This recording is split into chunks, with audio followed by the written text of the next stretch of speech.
کسی بھی صحیح حدیث سے ایک روایت ہے جو ذرا کمزور ہے، جس میں آتا ہے کہ ایک دفعہ نبی صلی اللہ علیہ وسلم نے فرض نماز کے بعد ہاتھ اٹھائے ہیں، مگر وہ روایت کمزور ہے، اور اگر اس کو صحیح مان بھی لیا جائے تو ایک دفعہ. سمجھ میں آ رہی بات؟ تو کتنی دفعہ؟ ایک دفعہ. اصول فقہ کی کتابوں میں لکھا ہوا ہے، چاروں مذاہب کی فقہ کی کتابوں میں، کہ حدیث اگر کوئی عمل کثرت سے کیا جاتا ہو اور اس کا نقل کرنے والا صرف ایک ہو تو یہ بات بھی حدیث میں شک پیدا کر دیتی ہے. ایک دفعہ اگر نبی صلی اللہ علیہ وسلم نے کیا ہے تو پتہ یہ چلا کہ اور وہ بھی اجتماعی نہیں، انفرادی طور پر. سمجھ میں آ رہی ہے بات؟ انفرادی طور پر. تو آپ بھی کبھی کبھار انفرادی طور پر رفع الیدین کر لیں. عام معمول اگر نبی کا نمازوں کے بعد، فرض نماز کے بعد ہاتھ اٹھا کر دعا کرنے کا ہوتا، چاہے اجتماعی یا انفرادی، تو اس کے نقل کرنے والے کثرت سے ہوتے. سمجھ میں آ رہی اس بارے میں؟ کیونکہ نماز کو تو بہت اہتمام اور اہمیت کے ساتھ احادیث میں بیان کیا گیا ہے، جبکہ ہم دیکھتے ہیں کہ حدیث کی کتابیں اس سے بالکل خاموش ہیں. سمجھ میں آ رہی ہے بات؟ دوسرا مسئلہ، بعض حضرات یہ کہتے ہیں کہ بہت ساری حدیثیں ہیں جن میں آتا ہے کہ رسول اللہ صلی اللہ علیہ وسلم نے فرض نماز کے بعد دعا کی بہت ترغیب دی ہے، اور آپ نے فرمایا کہ سب سے زیادہ دعا قبول کس وقت ہوتی ہے؟ فرض نماز کے بعد. اس حدیث کا مطلب سمجھیں. جب بھی ایک حدیث کو بیان کیا جائے گا دوسری احادیث کو سامنے رکھ کر. خود نبی اور صحابہ نے اس حدیث پر کیسے عمل کیا ہے؟ ہم نبی کو دیکھتے ہیں کہ کہیں بھی نہیں کسی صحیح حدیث میں ملتا کہ نبی صلی اللہ علیہ وسلم کا یہ معمول تھا کہ آپ فرض نماز کے بعد ایسے دعا مانگتے تھے. خلفائے راشدین سے بھی کوئی روایت نہیں ملتی، نہ صحیح نہ ضعیف. بھائی دیکھو ہمارے ہاں تو یہ پابندی سے ہو رہا ہے نا پانچوں نمازوں میں ہر مسجد میں. اگر صحابہ میں بھی ایسا ہوتا تو کوئی ضعیف روایت تو ملتی نا صحابہ کرام سے، نہ صحیح ہے نہ ضعیف ہے. اور نبی سے بھی کوئی کثرت سے ایک روایت ہے، اس کی سند پہ بھی کیا ہے؟ ٹھیک ہے، بعض نے اس کو صحیح کہا، بعض نے ضعیف کہا، مگر وہ بھی متفق علیہ صحیح نہیں ہے. تو یہ کیسے ہو سکتا ہے کہ ایک عمل پابندی سے ہو رہا ہو اور اس کا نقل کرنے والا کوئی ہو ہی نہیں؟ تو اب ہم دیکھتے ہیں کہ جو حدیث میں آتا ہے فرض نماز کے بعد آپ صلی اللہ علیہ وسلم نے دعا کی ترغیب دی ہے، خود کیسے دعا مانگی ہے. تو ہم دیکھتے ہیں کہ نبی سے دوسری حدیثوں میں کیا ملتا ہے. آپ نے فرمایا جس نے فرض نماز کے بعد اللہم انت السلام پڑھا، کسی حدیث میں آتا ہے آپ نے فرمایا اللہم لا مانع لما اعطیت ولا معطی لما منعت ولا ينفع ذا الجد منک الجد. کسی میں آتا ہے جس نے فرض نماز کے بعد آیت الکرسی. خود آپ کا اپنا معمول بھی یہی. تو پتہ یہ چلا ان کلمات کو حدیث میں دعا سے تعبیر کیا جا رہا ہے. یہ وظائف ہیں. وظیفہ اس دعا کو کہتے ہیں جن کے یعنی لگے بندے کلمات ہوں، اس کو بھی دعا سے تعبیر کیا جاتا ہے. اس کی مثال ایسے ہے جیسے ہم کہتے ہیں افطار کی دعا، آذان کے بعد کی دعا، مسجد میں داخل ہونے کی دعا، مسجد سے باہر نکلنے کی دعا. تو وہ دعا کیا ہے؟ اللہم افتح لی ابواب رحمتک، مخصوص کلمات. اذان کے بعد کی دعا کیا ہے؟ اللہم رب ہذہ الدعوۃ التامہ. تو فرائض کے بعد جو دعا ہے وہ بھی کیا ہے؟ آیت الکرسی، اللہم انت السلام، اللہم لا مانع لما اعطیت. یہ کلمات، ان کلمات کو کیا کہا گیا ہے؟ بولو بھائی، دعا. اور ابن تیمیہ رحمہ اللہ کی رائے یہ ہے جو تفرد ہے کہ فرض نماز کے بعد سے مراد ہے جو اتحیات کے درود شریف کے بعد ہم دعا پڑھتے ہیں، رب اجعلنی مقیم الصلاۃ ربنا آتنا، جو کیونکہ حدیث میں آتا ہے دبور کل صلاۃ. تو دبر کا جو لفظ ہے عربی میں وہ بعد کے معنی میں بھی استعمال ہوتا ہے اور اینڈ کے معنی میں بھی. ابن تیمیہ رحمہ اللہ کہتے ہیں کہ جو ہم نماز کے آخر میں اتحیات پڑھتے ہیں، پھر درود شریف پڑھتے ہیں، اس کے بعد جو دعائیں کرتے ہیں نا، تو فرض نماز کے بعد سے مراد کیا ہے؟ یہ والی. لیکن یہ ان کا تفرد ہے. ہم کہتے ہیں ایسا نہیں بلکہ سلام کے بعد. مگر دعائیں کون سی؟ وہ جو منقول ہیں. یہاں تک میں سمجھا پایا اپنی بات؟ آگے چلیں. اور نبی صلی اللہ علیہ وسلم نے مختلف مواقع پر مختلف وظائف پڑھے ہیں فرض نماز کے بعد. کبھی آیت الکرسی، کبھی اللہم انت السلام. تو ہم یہ کہتے ہیں دوسری طرف حضرت عائشہ رضی اللہ تعالی عنہا کی حدیث ہے کہ آپ صلی اللہ علیہ وسلم فرض نماز کے بعد اللہم انت السلام کے بقدر بیٹھتے تھے اور پھر کھڑے ہو جایا کرتے تھے. ان دونوں حدیثوں کو ملا کے پتہ چلتا ہے کہ فرض نماز کے بعد جتنے وظائف منقول ہیں یہ سارے نہیں پڑھنے، کبھی کوئی اور کبھی کوئی. اہمیت چونکہ اللہم انت السلام کی زیادہ ہے اور وہ دائمی معمول رہا ہے نبی کا، جیسے حضرت عائشہ کی، تو اس کو ہم نے اہمیت دی. اور ہم کہتے ہیں کہ پھر آپ فوراً کھڑے ہو کر سنتوں میں مشغول ہو جائیں. باقی وظائف اور تسبیحات آپ پڑھیں سنتوں کے بعد. اس طرح تمام حدیثوں میں تطبیق. اور اہل حدیث حضرات یہ کہتے ہیں کہ نہیں, فرض نماز کے بعد ہی آپ تمام معمولات پورے کریں, اس کے بعد سنتیں پڑھیں. تو یہ علماء میں ایک اختلاف ہے. لیکن ہاتھ اٹھا کے دعا مانگیں جیسے ہمارے ہاں رائج ہے, یہ کہیں بھی نہیں ہے. حتیٰ کہ چاروں, یہ تو اب یعنی اہل حدیث میں بھی نہیں ہے, وہ تو سب کو پتا ہے نہیں ہے. یہ فقہ حنفی میں بھی نہیں ہے, فقہ شافی میں بھی نہیں ہے, فقہ مالکی میں بھی نہیں ہے, اور فقہ حنبلی میں بھی نہیں ہے. کیونکہ فقہ حنفی کی کتابیں بھی اس سے خالی, فقہ مالکیہ, شافعیہ, حنابلہ ان کی کتابیں بھی اس سے بالکل خالی. نہ صرف خالی بلکہ اس کے مخالف. فتاوی عالمگیریہ فقہ حنفی کی کتاب ہے نا, اس میں لکھا ہے کہ امام کو چاہیے کہ سلام پھیرنے کے بعد اللہم انت السلام کے بقدر بیٹھے اور اس کے بعد کھڑا ہو جائے. یہ کہیں بھی نہیں لکھا کہ اس میں کیا کرے, اجتماعی دعا مانگے یا انفرادی دعا مانگے, کہیں بھی نہیں لکھا ہوا, بلکہ اس کے خلاف لکھا ہوا ہے. تو اس لیے یہ فقہ حنفی میں بھی نہیں ہے. ہاں یہ ہمارے اکابر میں ایک چیز رائج ہو گئی ہے, ہمارے بزرگوں میں, جو ہندوستان میں بہت تیزی سے, بولو بھائی, پھیل گئی. جب رائج ہو گئی تو حضرت مفتی محمد شفیع صاحب رحمہ اللہ تعالیٰ کا اجتماعی دعا پر ایک رسالہ ہے, مفتی اعظم جو تھے, انہوں نے فرمایا کہ اب اس کو ایک دم ختم کرنے میں کیا ہے, آیا کہ اس لیے کسی مسجد میں اگر یہ دعا مانگی جا رہی ہے تو ختم کرنے پر اصرار نہ کیا جائے, کیونکہ فی نفسی ہی تو دعا کا موقع ہے نا فرض کے بعد. بھائی فی نفسی ہی حدیث میں آتا ہے کہ فرائض کے بعد دعا قبول ہوتی ہے, اس کی یہ کیفیت نہیں ہے. تو فی نفسی ہی نماز کے بعد دعا کا ایک موقع ہے, تو اس میں عوام نے کچھ چیزیں اپنی طرف سے لگا کے اجتماعی ہیئت بنا دی. تو چونکہ ایک ہوتی ہے, ایک چیز کا سرے سے کوئی اصل ہی نہیں ہے, اور ایک اصل ہے مگر اس کی کیفیت منقول نہیں ہے, تو اس میں معاملہ تھوڑا سا کیا ہو جاتا ہے, اہون ہو جاتا ہے, کمتر ہو جاتا ہے. تو اس لیے انہوں نے لکھا کہ چونکہ یہ اتنی زیادہ پھیل گئی ہے, اس کو ایک دم ختم کرنا, اس میں فتنہ بہت ہے, اور خود شریعت ہی فتنے کو پسند نہیں کرتی. تو ائمہ کرام کو چاہیے محبت سے لوگوں کی ذہن سازی کریں, لیکن ایک دم اس کو چھوڑنے کی کوشش, بولو بھائی, نہ کریں. یہ کون کہہ رہا ہے, مفتی اعظم, جو حضرت مفتی تقی صاحب کے کیا تھے, والد تھے. اس لیے کہ میرا جب یہ کلپ جاتا ہے نا تو بہت سے لوگ میرے خلاف ایک طوفان کھڑا کر دیتے ہیں کہ یہ حنفی نہیں ہے, یہ پتہ نہیں, یہ تو بزرگوں ہمارے اکابر کے خلاف چل رہا ہے, تو پتہ نہیں کیا کیا لوگ بنانا شروع کر دیتے ہیں. تو ہمارے اکابر قرآن و سنت کے فالوورز تھے, لیکن اگر کسی اکابر نے کوئی چیز کر دی ہے تو اب یہ تو نہیں کہ اس کو آپ نے لازمی قرآن و حدیثی کے مطابق کرنا ہے کیونکہ ہمارے بزرگ نے کر دی ہے. ایسا تھوڑی ہوتا ہے, کسی بزرگ سے بھی تو خطا ہو سکتی ہے, بڑے بڑے علماء سے خطا ہوئی ہے. میرے شیخ و مرشید مفتی رشید احمد صاحب, جن سے میں اتنے سال بیعت کا تعلق رہا, تو ایسا الفتاوی میں ان کے بعض مسائل سے ہم نے رجوع کیا ہے.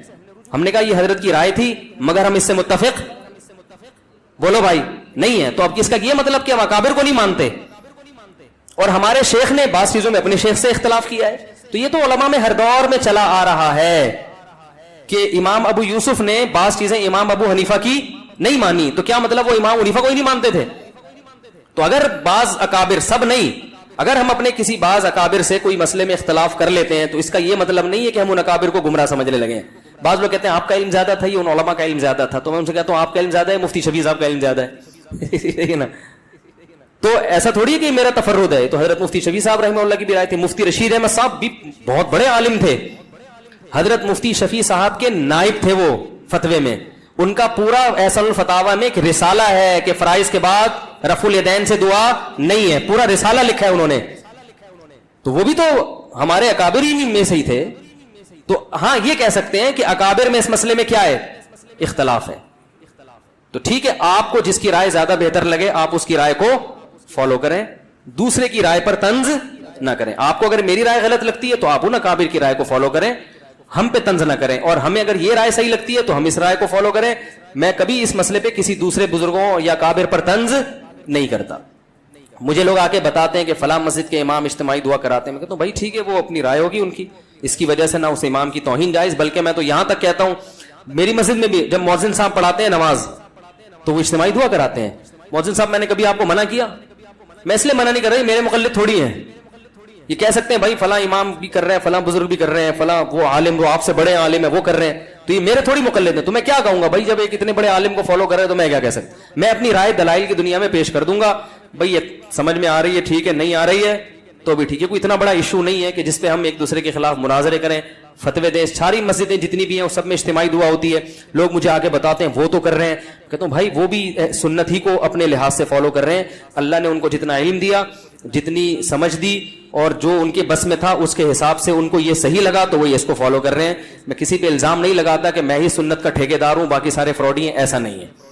ان جس کی جو سمجھ میں اختلاف تو ہوتا ہے نا مسائل میں علماء کا, تو جب اختلاف تو ہوتا ہے نا تو پھر اس لیے وہ تو کوئی بات نہیں. امام ابو یوسف کا امام ابو حنیفہ سے اختلاف ہوا تو یہ تو نہیں کہ وہ غلط ہو, دونوں صحیح ہیں. امام شافعی کا امام ابو حنیفہ سے ہوا تو پھر بھی دونوں صحیح ہیں. تو آپ کو جس کی بات سمجھ میں آ رہی ہے فالو کریں, کسی پر کیچڑ نہ اچھالیں.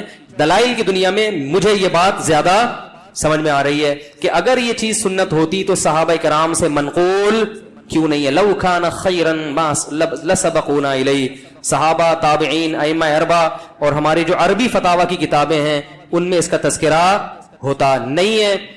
تو پھر یہ بات ہمیں سمجھ میں نہیں آتی. سمجھ رہے ہیں بات کو. باقی میں بار بار یہ کہتا ہوں کہ اہل حدیث کی ہر بات کو غلط قرار دینا یہ بھی صحیح نہیں ہے.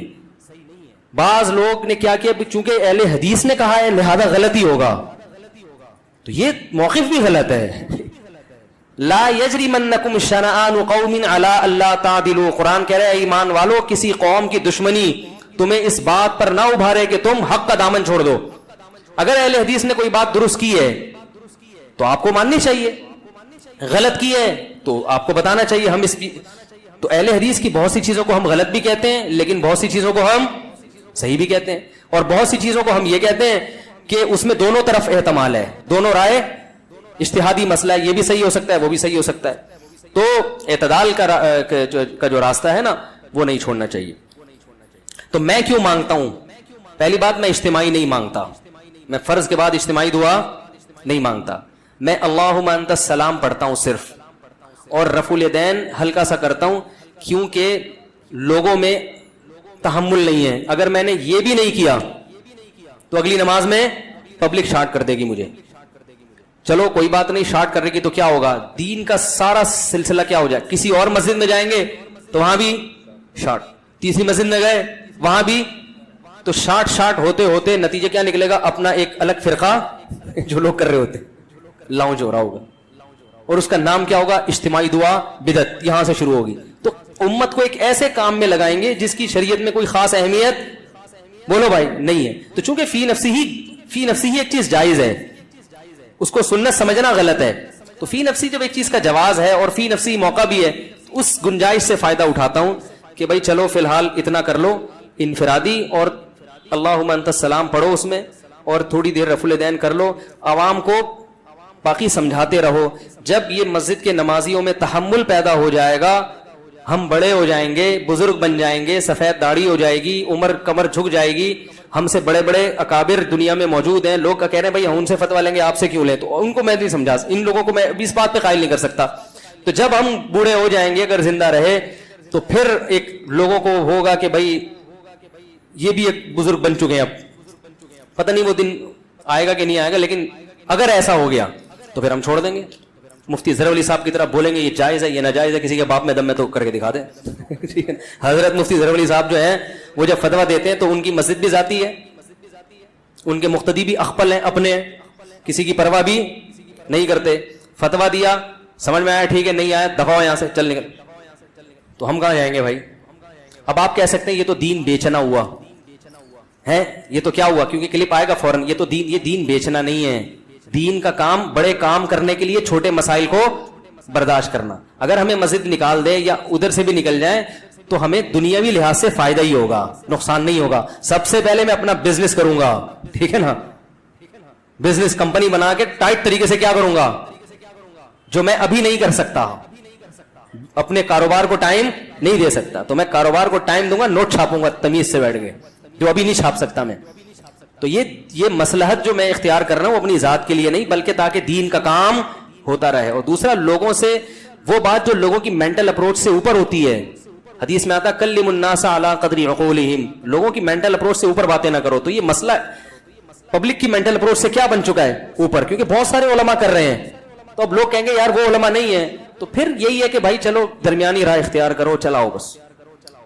تو اس لیے ہم یوں کرتے ہیں, اللہم انت السلام و منک السلام تبارک یا رب. چلو اس سے کیا ہو رہا ہے یار. اور بیانات میں بتاتا رہتا ہوں کہ اتنا بھی ثابت نہیں ہے. کبھی کبھار کر لے تو ٹھیک ہے, کبھی کبھار رفع الیدین بھی ٹھیک ہے, کبھی کبھار لوگوں کو اجتماعی دعا بھی ٹھیک ہے, لوگوں کو تعلیم دینے تو احیاناً تو ٹھیک ہے. اس کا معمول بنا لینا, اتنا معمول کہ جو نہ کرے اس کو لوگ ملامت کریں. بلکہ معمول بھی اس حد تک غلط نہیں ہے کہ چلو ایک آدمی کو ہاتھ اٹھا کے دعا میں زیادہ دل لگ رہا ہے تو مانگ لے, تو پابندی بھی تو نہیں ہے نا. لیکن اتنا اس پہ التزام کہ نہ کرنے والے کو ملامت کی جائے. مسجدوں میں 2 اجتماعی دعائیں ہر نماز کے بعد ہو رہی ہیں, اس کو بھی غلط نہیں کہیں گے. غلط کیا ہے؟ جو نہیں مانگے اس کو کیا کہتے ہیں؟ اس پہ ملامت ہوتی ہے. یہ بہت غلط چیز ہے. تو اس لیے اگر اہل حدیث کے ہاں نہیں ہوتی تو اچھی بات ہے. چاہے ہمارے یہاں بھی نہ ہو. مفتی رشید احمد صاحب کے ہاں ہم نے کئی سال رہے ہیں, ایک نماز کے بعد بھی انہوں نے کبھی دعا نہیں منگوائی, کبھی بھی نہیں. اور رفع الیدین سے بھی دعا نہیں کرتے تھے. باقی پھر سنتوں کے بعد اپنی دعا مانگتے تھے گھنٹوں گھنٹوں. دعاؤں کا تو حضرت کو ایسے عاشق تھے کہ حضرت سے جب کوئی آ کے کہتا تھا کہ حضرت دعا کر دیں, حضرت رفع الیدین کے بغیر دعا کر دیتے تھے. کہتا تھا ہاتھ اٹھا کے دعا کریں. حضرت فرماتے تھے جب میں ہاتھ اٹھاتا ہوں تو پھر جلدی گراتا نہیں. فرمایا پھر میں کہتا ہوں جس کے دربار میں ہاتھ اٹھائے ہیں